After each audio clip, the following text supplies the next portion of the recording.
En fait, la confiance en soi est tellement basique et fondamentale que aucun d'entre nous n'oserait. Et poussons même encore plus loin en élargissant la question. Les Noirs ont-ils confiance en eux-mêmes? Africains, aie confiance en toi-même.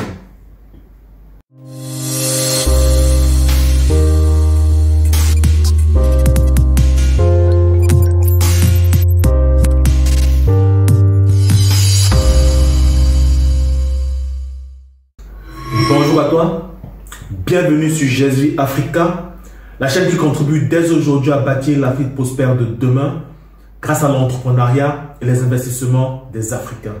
À travers la dernière vidéo que j'ai publiée et que je mettrai en lien à la fin de cette vidéo, si je ne l'ai pas encore vue, je parlais du thème « Devenir riche de l'intérieur ».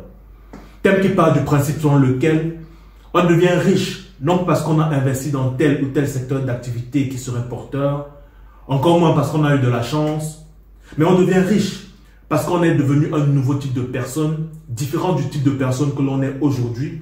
Et pour devenir ce nouveau type de personne, il faut travailler sur soi. Ce thème donc, devenir riche de l'intérieur, je le développe depuis près d'un an maintenant dans les vidéos que je diffusais sur mes réseaux privés avant de rejoindre YouTube. Et je me suis retrouvé à développer ce thème, car lorsqu'il y a 1 an et demi, je me suis inscrit à l'école de l'argent, c'est-à-dire lorsque j'ai commencé à lire des livres sur l'intelligence financière et commencé à appliquer ces principes dans ma propre vie, je me suis rendu compte de 3 choses.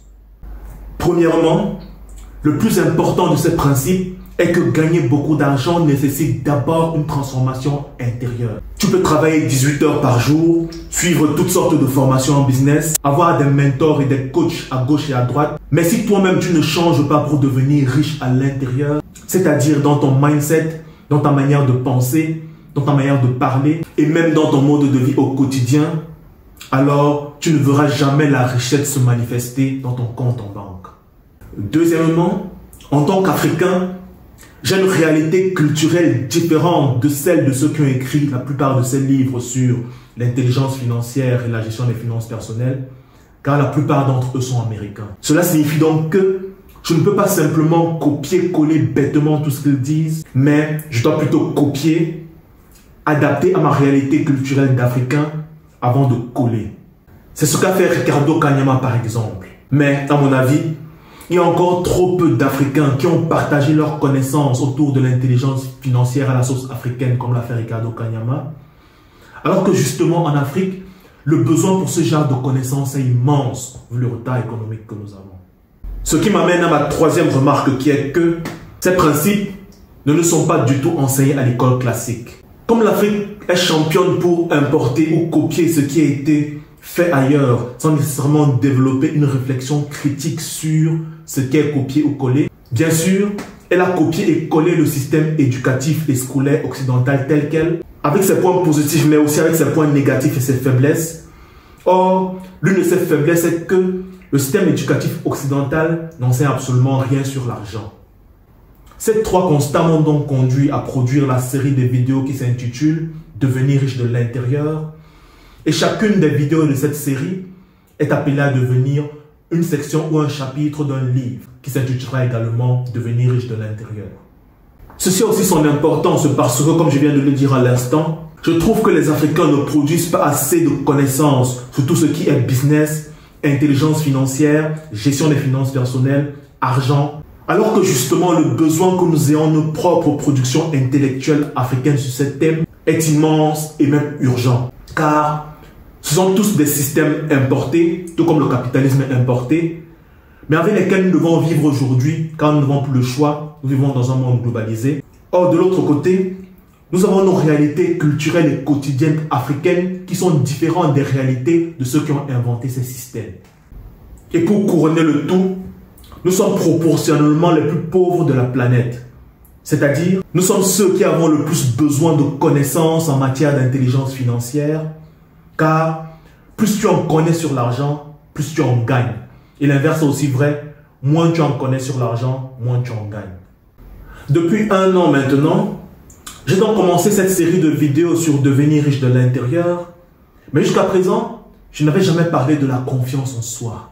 Pourtant, avoir confiance en soi est fondamental pour quiconque désire devenir riche. En fait, Je dirais même que c'est une évidence. Je dirais même que c'est basique. Et c'est tellement basique que je crois que c'est même la raison pour laquelle la plupart des auteurs que j'ai lus et qui traitent du thème de l'enrichissement ou de l'intelligence financière ne prennent même pas la peine d'en parler. En tout cas, d'après le constat que j'ai fait. J'irai même encore plus loin en disant que avoir confiance en soi est tellement basique que c'est le fondement du succès dans tous les autres domaines de la vie.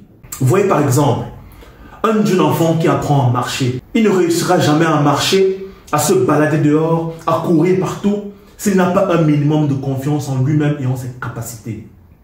Et c'est justement pour bâtir et renforcer cette confiance en lui-même que lorsqu'il fait le moindre pas, on l'encourage avec des applaudissements. Lorsqu'il fait un autre pas, on l'encourage avec des bravos et des paroles d'encouragement de part. Lorsqu'il tombe, on le remet debout avec des larges sourires d'encouragement, de manière à ce qu'il conserve sa confiance en lui-même et qu'il recommence l'exercice. En fait, la confiance en soi est tellement basique et fondamentale que aucun d'entre nous n'oserait sortir de son lit le matin, ni sortir de chez lui pour aller affronter la vie dehors sans un minimum de confiance en lui-même. Et certes, tout le monde n'a pas le même niveau de confiance en lui-même, mais il en faut tout de même un minimum pour pouvoir vivre et survivre. Et la bonne nouvelle, c'est qu'on peut travailler sur soi afin de renforcer son niveau de confiance en soi. Et ça d'ailleurs, je ne vous l'apprends pas, chacun d'entre vous le sait. Si donc la confiance en soi est nécessaire pour réussir dans quasiment tous les domaines de la vie, à combien plus forte raison en faut-il si on veut s'enrichir? C'est juste une condition de base. Le riche a confiance en lui-même. Si tu désires t'enrichir et que tu n'as pas le niveau nécessaire de confiance en toi-même pour y parvenir, alors c'est clair que l'une des choses fondamentales que tu dois faire, c'est de travailler sur toi-même afin de renforcer ton niveau de confiance en toi. Maintenant, ramenons ceci à l'échelle de l'Afrique. Est-ce que les Africains ont confiance en eux-mêmes? Posons-nous sincèrement cette question, car elle est fondamentale et super importante si nous voulons développer notre continent. Puisque c'est une condition de base, comme je viens de le dire, quelqu'un qui n'a pas confiance en lui-même ne peut pas s'enrichir.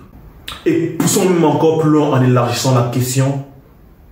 Les Noirs ont-ils confiance en eux-mêmes? Sincèrement.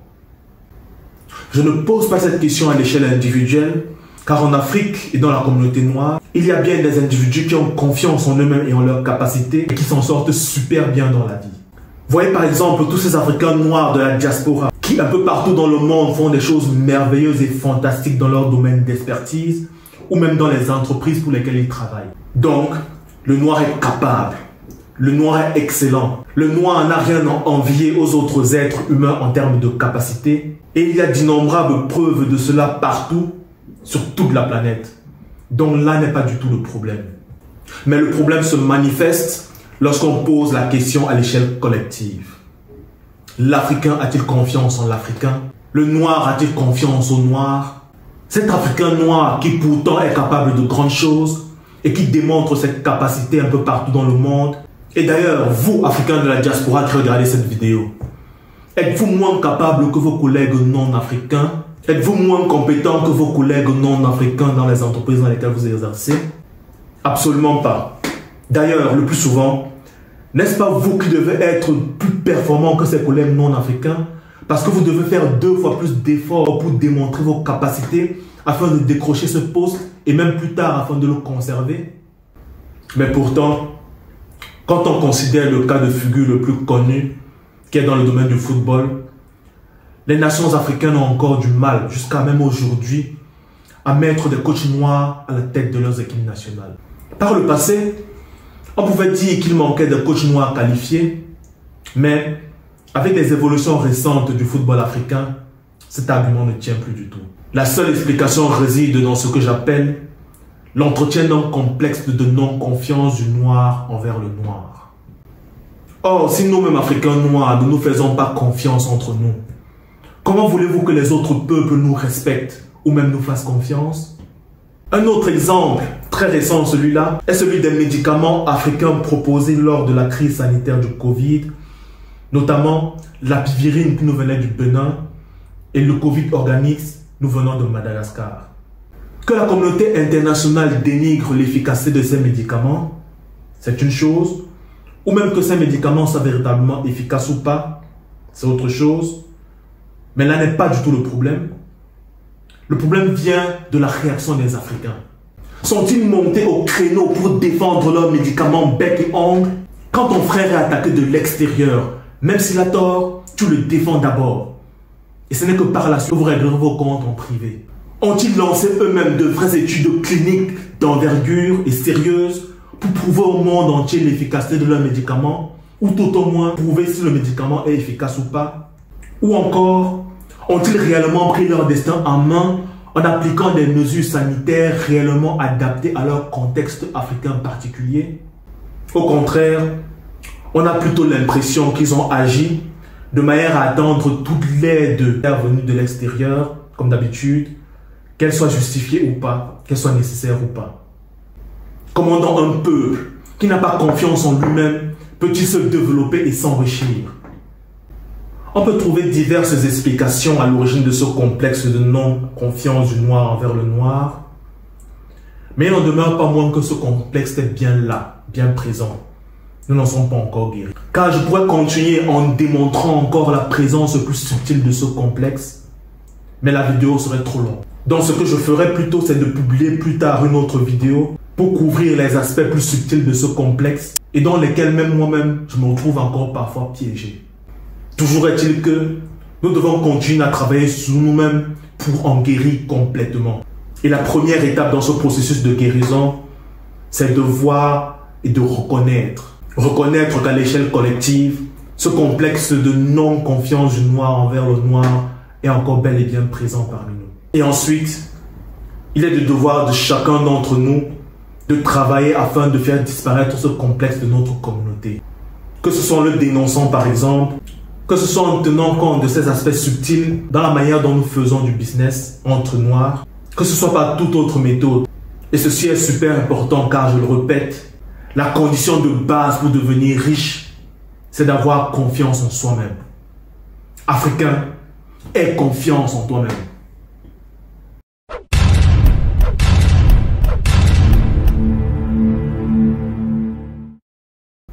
Je te remercie d'avoir suivi cette vidéo jusqu'à la fin.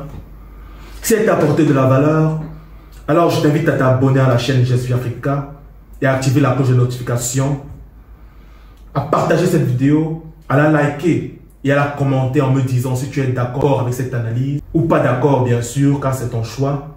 Et je te donne rendez-vous vendredi prochain pour une nouvelle vidéo sur la chaîne Jesvi Africa.